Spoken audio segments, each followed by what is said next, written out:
បាទសួស្តីបងប្អូនទាំងអស់គ្នាថ្ងៃនេះខ្ញុំមានចំណេះដឹងថ្មីមកចែកម្លែកទៀតហើយអំពីរបៀបនៅលើ Facebook មើលវីដេអូអត់កើតបងប្អូននេះវាជាប់បែបនេះមានន័យថាយើងប្រើ mode free អញ្ចឹងវា load បែបនេះមើលវីដេអូអត់កើតទេឥឡូវយើងទៅអនុវត្តធ្វើទាំងអស់គ្នាវិធីដោះនៅលើទូរស័ព្ទដៃទាំងអស់គ្នាបងប្អូនចុចខាងលើទៅកន្លែងណា Q នោះបន្ទាប់នេះវាចេញបែបនេះហើយបងប្អូនមើលខាងក្រោមចុចទៅវាឲ្យណែនាំនេះកន្លែងបិទ mode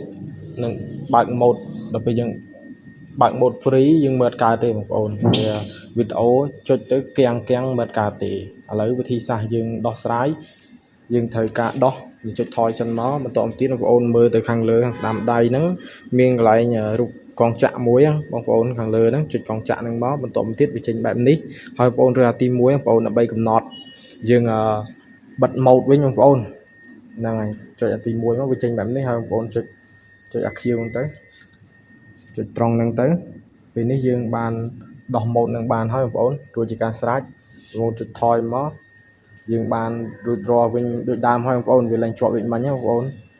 បាទអរគុណបងប្អូនវីដេអូខ្ញុំមានតែប៉ុណ្្នឹងទេអរគុណច្រើន